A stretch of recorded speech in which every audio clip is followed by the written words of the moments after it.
कहानी की शुरुआत में हम आसमान में तैरते हुए मेट्रो सिटी को देखते हैं, जो कि अर्थ से बिल्कुल अलग ही एक एडवांस सिटी होती है।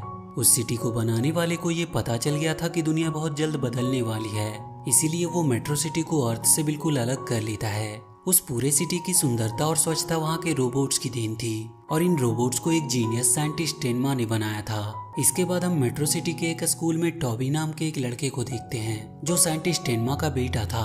वो भी अपने डैड की तरह ही जीनियस था। टीचर क्लास में जब सभी बच्चों के फिजिक्स का टेस्ट लेते हैं, तो टॉबी उनके सवालों को कुछ ही पलों में सॉल्व कर देता है। अपना टेस्ट खत्म करने के बाद टॉबी जब अपने घर जाने लगता है, तो टीचर उसके आंसर शीट चेक करते हैं, और टॉबी के फुल मार्क्स को देखकर वो भी काफी हैरान होते हैं। इसके बाद टॉबी अपने घर जाने लगता है, तो उसे लेने के लिए उसके डैड का असिस्टेंट रोबोट टेरिन आता है। टेरिन टॉबी को अपनी कार में बिठाकर उसे घर ले जाने लगता है। वहीं कार के अंदर उसके डैड होलोग्राफिक इमेज की मदद से उससे बात करते हैं, और वो टॉबी को मिनिस्ट्री ऑफ साइंस ना ले जाने के लिए उससे माफी मांगते हैं, जहाँ पर वो काम करते थे। इसके बाद उसके डैड उससे कहते हैं कि आज वो मेट्रो सिटी के प्रेसिडेंट को अपना नया रोबोट दिखाने वाले हैं, और इसीलिए उसे घर आने में थोड़ी देर हो सकती है। इस पर टॉबी अपने डैड से कहता है कि वो भी उस रोबोट को देखना चाहता है, पर उसके डैड उसे वहां आने से मना कर देते हैं, और इसके बाद उसके डैड का होलोग्राफिक इमेज गायब हो जाता है। टॉबी उस रोबोट को देखना चाहता था, इसीलिए वो टेरिन से मिनिस्ट्री ऑफ साइंस चलने को कहता है, लेकिन टेरिन वहां जाने से मना कर देता है, क्योंकि उसके डैड ने टेरिन को उसे घर ले जाने का कमांड दिया था। टॉबी जब देखता है कि टेरिन उसकी बात नहीं मान रहा, तो वो उसके कमांड के साथ छेड़छाड़ करके उसे मिनिस्ट्री ऑफ साइंस चलने का कमांड देता है। और इसके बाद टेरिन टॉबी को लेकर उसके डैड के ऑफिस पहुंचता है, जहां पर उसके डैड उसे देखकर काफी गुस्सा करते हैं, और उसे तुरंत वहां से घर जाने को कहते हैं। पर वहाँ के प्रेसिडेंट टेनमा से कहता है कि ये तुम्हारा बेटा है, इसीलिए वो चाहता है कि ये भी उस रोबोट को देखे, और बड़े होकर वो भी उसी की तरह एक जीनियस साइंटिस्ट बने। लेकिन जब टॉबी प्रेसिडेंट के हथियारों को पुरानी और खराब बताता है, तो प्रेसिडेंट टॉबी की बातों से काफी नाराज होता है, और उसे वहाँ से जाने का ऑर्डर देता है। इसके बाद हम डॉक्टर एल्फा को देखते हैं, जो वहाँ के साइंटिस्टों को ब्लू कोर और रेड कोर की एनर्जी के बारे में बता रहा था। ब्लू कोर की एनर्जी पॉजिटिव एनर्जी थी, जबकि रेड कोर की एनर्जी नेगेटिव थी। तभी वहां पर प्रेसिडेंट पहुंचता है, जो उन दोनों एनर्जी को ले लेता है। इसके बाद डॉक्टर टेनमा और डॉक्टर अल्फा प्रेसिडेंट को अपना बनाया सबसे खास रोबोट दिखाते हैं, जिसका नाम पीस कीपर होता है। उसे देखकर प्रेसिडेंट काफी खुश होता है, और वो डॉक्टर अल्फा को रेड कोर पीस कीपर के अंदर डालने को कहता है, तो डॉक्टर अल्फा ऐसा करने से मना करते हैं, क्योंकि रेड कोर में निगेटिव एनर्जी थी, और उसे डॉक्टर अल्फा ने कभी टेस्ट भी नहीं किया था। लेकिन प्रेसिडेंट अगला इलेक्शन जीतने के लिए कुछ भी करने के लिए तैयार था, और वो रेड कोर को लेकर खुद ही उसे पीस कीपर के अंदर लोड कर देता है। जैसे ही रेड कोर पीस कीपर के अंदर लोड होता है, वो काफी एग्रेसिव और डेंजरस हो जाता है, और वो उन पर ही हमला करने के लिए आगे बढ़ने लगता है। तो डॉक्टर टेनमा पीस कीपर को एक कमरे में कैद कर देते हैं, लेकिन उसी कमरे में टॉबी छुपा होता है। ये देखकर डॉक्टर टेनमा काफी परेशान होने लगता है, और उस दरवाजे को खोलने की कोशिश करता है, लेकिन वो दरवाजा अब इमरजेंसी लॉक हो चुकी थी, और वो अब खुल नहीं रहा था। उस रेड कोर की एनर्जी इतनी अधिक होती है कि टॉबी उसे बर्दाश्त नहीं कर पाता, जिसकी वजह से उसकी वहीं पर मौत हो जाती है। तभी पीस कीपर उस दरवाजे को रेड कोर की मदद से तोड़ देता है। ये देखकर डॉक्टर अल्फा ब्लू कोर की एनर्जी जल्दी से पीस कीपर के अंदर डालता है। जब ब्लू कोर और रेड कोर की एनर्जी आपस में मिलती है, तो वहाँ पर बहुत बड़ा धमाका होता है, जिसकी वजह से पीस कीपर डिस्ट्रॉय हो जाता है। लेकिन उसी के साथ अब टॉबी भी जा चुका था। उसकी मौत से डॉक्टर टेनमा काफी दुखी होते हैं। वो टॉबी के मौत का जिम्मेदार अपने आप को मान रहे थे, इसीलिए वो टॉबी के जैसा ही एक रोबोट बनाने का डिसाइड करता है, और दिन रात काफी मेहनत करके टेनमा टॉबी के जैसा ही एक रोबोट बना लेता है। और टॉबी के कैप से उसे टॉबी का एक बाल मिलता है, जिससे वो टॉबी के डीएनए की मदद से उस रोबोट के अंदर उसकी सारी यादें अपलोड करता है। इसके बाद वो उसके अंदर ब्लू कोर डाल देते हैं, और जब उस रोबोट को होश आता है, तो वो बिल्कुल टॉबी के जैसा फील कर रहा था, और वो डॉक्टर टेनमा को अपना डैड भी मान रहा था। ये देखकर डॉक्टर टेनमा काफी खुश होता है, और उसे लेकर अपने घर आ जाता है। टॉबी जब अपने घर आता है, तो टेरिन उसे जिंदा देखकर काफी हैरान होता है, और वो टॉबी को स्कैन करता है, जिससे उसे पता चलता है कि ये टॉबी नहीं बल्कि उसके जैसा एक रोबोट है। तभी वहाँ पर डॉक्टर टेनमा आते हैं, जो टेरिन को इशारों में समझाते हैं कि वो टॉबी को उसकी सच्चाई ना बताए। इसके बाद डॉक्टर टेनमा चाहते हैं कि वो रोबोट टॉबी की कैप पहने, लेकिन वो उस कैप को पहनने से मना कर देता है। इस पर डॉक्टर टेनमा काफी दुखी होता है, और वो ये समझ जाता है कि ये रोबोट कभी भी टॉबी की जगह नहीं ले सकता। इसके बाद वो टॉबी को डांटकर उसके रूम में भगा देता है।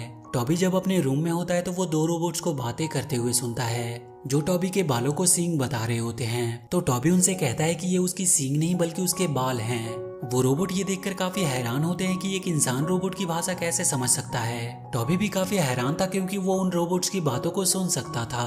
उन रोबोट से बातें करते हुए टॉबी बिल्डिंग से नीचे गिर जाता है। वो जमीन से टकराने ही वाला होता है कि तभी उसके पैर रॉकेट के बन जाते हैं और वो हवा में उड़ने लगता है। ये सब देखकर वो काफी हैरान था। उसे लगता है कि उसे कोई पावर मिल गई है। वो खुशी के मारे पूरे शहर में घूमता है और जब वो अपने घर जाता है तो अपने डैड को डॉक्टर अल्फा से बातें करते हुए सुनता है, जहाँ पे उसके डैड डॉक्टर अल्फा से कह रहे होते हैं कि वो रोबोट कभी भी उसके बेटे की जगह नहीं ले सकता। टॉबी समझ जाता है कि वो लोग उसी के बारे में बात कर रहे हैं, इसीलिए वो उनके पास जाता है और अपने डैड से कहता है कि ये सब आप क्या बोल रहे हो। इस पर डॉक्टर टेनमा इस बार उसे पूरी सच्चाई बता देता है। वो उसे बता देता है कि तुम सिर्फ एक रोबोट हो जिसे उसने अपने बेटे की कमी पूरी करने के लिए बनाया था, लेकिन वो कभी भी उसके बेटे की कमी पूरी नहीं कर सकता और इसीलिए वो उसे वहाँ से चले जाने को कहता है। टॉबी ये सब सुनकर उदास हो जाता है और वो वहाँ से चला जाता है। वहीं प्रेसिडेंट को उसके शिप में ब्लू एनर्जी का सिग्नल मिलने लगता है, जो कि टॉबी से आ रही होती है। ये देखकर वो अपने कुछ रोबोट्स को टॉबी को पकड़ने के लिए भेजता है। वो उसे पकड़ने की कोशिश करते हैं, लेकिन टॉबी ब्लू कोर की एनर्जी से काफी पावरफुल बन गया था, इसीलिए वो उन रोबोट्स के शिप को डिस्ट्रॉय कर देता है। ये सब देखकर प्रेसिडेंट टॉबी पर मिसाइल से हमला कर देता है, जिसकी वजह से वो काफी कमजोर हो जाता है और वो मेट्रो सिटी से नीचे अर्थ पे गिर जाता है। टॉबी को जब होश आता है तो वो वहाँ पर बहुत सारे टूटे हुए रोबोट्स को देखता है, जिन्हें मेट्रो सिटी से वहाँ पर फेंका गया था। टॉबी को वहीं पर एक ट्रैश कैन नाम का रोबोट मिलता है, जो टॉबी को एक ट्रैप में फंसा देता है। थोड़ी देर में वहाँ पर कुछ बच्चे आते हैं, जो टॉबी को देखकर काफी हैरान थे। दरअसल वो बच्चे टूटे हुए रोबोट को इकट्ठा करते हैं, लेकिन जब वो टॉबी को देखते हैं तो उन्हें लगता है कि टॉबी एक इंसान है। उन्हीं बच्चों में कोरा नाम की एक लड़की होती है, जो टॉबी से पूछती है कि तुम्हारा नाम क्या है और तुम कहाँ से आए हो। तो टॉबी उन्हें बताता है कि वो मेट्रो सिटी से आया है, लेकिन टॉबी उन्हें अपना नाम एस्ट्रो बताता है। वो बच्चे जब सुनते हैं कि एस्ट्रो मेट्रो सिटी से आया है तो वो काफी खुश होते हैं, क्योंकि उनका भी सपना होता है कि वो कभी मेट्रो सिटी को देख पाए। कोरा जब उससे पूछती है कि वो यहाँ पर क्या करने आया है, तो टॉबी उन्हें बताता है कि वो अनाथ है, इसीलिए उसे मेट्रो सिटी से निकाल दिया गया। इसके बाद कोरा टॉबी को लेकर अपने घर आ जाती है, जहाँ पर बहुत सारे बच्चे होते हैं और वो सब भी अनाथ होते हैं। वहीं पर हमेग नाम के एक आदमी को देखते हैं, जो कि एक साइंटिस्ट होता है और उसी के लिए वो सारे बच्चे रोबोट्स के पार्ट्स इकट्ठा करते थे और हमेग उन पार्ट्स की मदद से नए नए रोबोट्स बनाता था, क्योंकि वो रोबोट बनाने का बहुत ही शौकीन था। हमेग टॉबी के साथ भी अपने बच्चों की तरह ही पेश आता है, जिससे टॉबी को बहुत अच्छा लगता है। अगले दिन टॉबी सभी बच्चों के साथ रोबोट के पार्ट लाने के लिए जाता है, पर रास्ते में ट्रैश कैन सभी को टॉबी की असलियत बताने की कोशिश करता है, लेकिन कोई भी उसकी बातों को समझ नहीं पाता। वहीं पे टॉबी को एक बहुत बड़ा सा रोबोट दिखाई देता है, तो वो कोरा से उस रोबोट को हमेग के पास ले चलने को कहता है, पर कोरा उससे कहती है कि ये 100 साल पुराना है और काफी भारी भी है, इसे हम लेकर जा नहीं सकते। लेकिन टॉबी उस रोबोट के अंदर जाता है और उसे स्कैन करने के बाद उसे पता चलता है कि इसमें क्या खराबी है। उस बड़े से रोबोट का नाम जॉग होता है। उधर हमेग अपने एक रोबोट को फाइट करने की ट्रेनिंग दे रहा होता है और तभी सभी बच्चे जॉग को लेकर उसके पास पहुंचते हैं, जिसे देखकर वो काफी खुश होता है। वो जब उसे अपने डिवाइस से चेक करता है तो उसे पता चलता है कि जॉग के अंदर एक बहुत ही पावरफुल एनर्जी है, पर तभी उसकी डिवाइस एस्ट्रो की ओर चली जाती है, जिससे हमेग को पता चल जाता है कि वो भी एक रोबोट है। लेकिन हमेग ये बात किसी को बताता नहीं है। इसके बाद सभी लोग मिलकर जॉग की सफाई करते हैं और उसे अच्छी तरह से पेंट करते हैं। जॉग अब पूरी तरह से नया बन चुका था। अगले दिन हमेग जॉग को लेकर रोबोट फाइट के लिए जाता है, जहाँ सभी रोबोट जॉग को देखकर डर जाते हैं। वहीं टॉबी हमेग से पूछता है कि तुम तो रोबोट से प्यार करते हो, तो उन्हें फाइट करवाने के लिए क्यों ले जा रहे हो।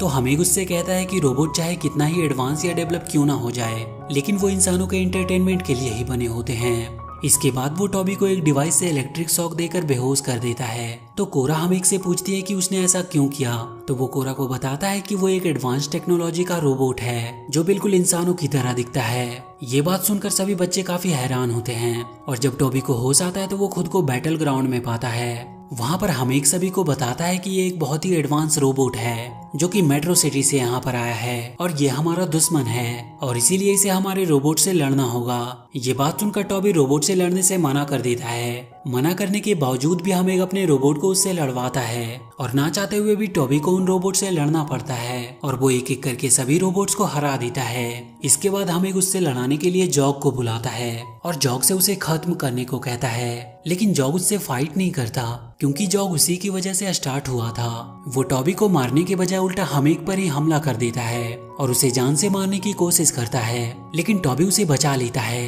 ये देखकर हमेक काफी शर्मिंदा होता है। तभी वहाँ पर प्रेसिडेंट अपने शिप से आता है और वो टॉबी को पकड़कर वहाँ से ले जाता है। उसके वहाँ से चले जाने के बाद कोरा और सभी बच्चे काफी दुखी थे। प्रेसिडेंट टॉबी को लेकर डॉक्टर टेन्मा के पास जाता है और उसे टॉबी के अंदर से ब्लू कोर को निकालने के लिए कहता है। डॉक्टर टेन्मा भी ब्लू कोर को निकालने के लिए तैयार हो जाता है और जैसे ही वो ब्लू कोर को निकालने वाला होता है तो टॉबी उससे कहता है कि वो कभी उसका बेटा नहीं बन पाया। इस पर डॉक्टर टेन्मा को उस पर दया आ जाती है, लेकिन फिर भी ब्लू कोर को वो उसके अंदर से निकाल देता है। उस ब्लू कोर को लेकर प्रेसिडेंट वहाँ से जाने लगता है तो डॉक्टर टेन्मा ब्लू कोर को उससे छीन लेता है और जाकर टॉबी के अंदर दोबारा से लोड कर देता है, जिसके बाद टॉबी एक बार फिर से जिंदा हो जाता है और वो वहाँ से भाग जाता है। ये देखकर प्रेसिडेंट डॉक्टर टेन्मा पर काफी गुस्सा होता है और उसे गिरफ्तार करवा देता है और एक बार फिर से प्रेसिडेंट रेड कोर को पीस कीपर में डाल देता है और जैसे ही वो रेड कोर को उसके अंदर डालता है पीस कीपर प्रेसिडेंट को भी अपने अंदर खींच लेता है। उसके अंदर जाने के बाद वो उसको कंट्रोल करने लगता है और इसके बाद पीस कीपर टॉबी को मारने के लिए उसके पीछे लग जाता है। वो पूरे मेट्रो सिटी में काफी तबाही मचाता है तो टॉबी उसे रोकने की कोशिश करता है, जिससे टॉबी और पीस कीपर के बीच में फाइट होने लगती है। वहीं अर्थ पर कोरा और सभी बच्चे मेट्रो सिटी को तबाह होते हुए देखते हैं तो वो टॉबी की मदद करने के लिए जाते हैं। इधर पीस कीपर टॉबी के ऊपर बहुत भारी पड़ रहा था और जैसे ही वो टॉबी को अपने पैरों से कुचलने वाला होता है कोरा और उसके दोस्त वहाँ पर आकर टॉबी को बचा लेते हैं। पीस कीपर उन्हें पकड़ने की काफी कोशिश करता है, लेकिन वो उसके हाथ नहीं आते। इसी बीच मेट्रो सिटी का पावर सप्लाई डिस्ट्रॉय हो जाता है, जिसके कारण सिटी नीचे अर्थ पर गिरने लगती है। तो टॉबी किसी तरह मेट्रो सिटी को सेफली अर्थ पर लैंड कराता है। इसके बाद टॉबी और पीस कीपर बीच में एक बार फिर से फाइट होने लगती है तो पीस कीपर टॉबी को भी अपने अंदर खींचने की कोशिश करता है और जैसे ही ब्लू और रेड कोर की एनर्जी आपस में मिलती है वहां पर फिर से एक धमाका होता है। इस पर टॉबी समझ जाता है कि वो कैसे पीस कीपर को हरा सकता है। तभी वहां पर टॉबी के डैड आते हैं और उसे घर ले जाने लगते हैं, लेकिन तभी टॉबी देखता है कि पीस कीपर ने कोरा और उसके दोस्तों को पकड़ा हुआ है तो वो अपने दोस्तों को बचाने के लिए सीधा पीस कीपर के अंदर चला जाता है, जिससे ब्लू और रेड कोर की एनर्जी आपस में मिल जाती है और वहां पर एक बहुत बड़ा धमाका होता है जिसमें पीस कीपर मारा जाता है। लेकिन वो प्रेसिडेंट किसी तरह बच जाता है तो उसे मेट्रो सिटी के ऑफिसर अरेस्ट कर लेते हैं। उधर टॉबी बेहोश हो गया होता है, जिसे देखकर सभी बच्चे काफी दुखी थे। तो डॉक्टर अल्फा उन्हें बताता है कि टॉबी को ब्लू कोर के एनर्जी की जरूरत है। तभी वहाँ पर जॉग आता है जो टॉबी से अपने ब्लू एनर्जी को शेयर करता है, जिससे टॉबी पूरी तरह से ठीक हो जाता है। ये देखकर सभी लोग काफी खुश होते हैं। डॉक्टर टेन्मा टॉबी को अपने बेटे की तरह ही प्यार करने लगता है और वो सभी बच्चे भी टॉबी से मिलकर काफी खुश होते हैं। और इसी के साथ ये मूवी यहीं पर खत्म हो जाती है।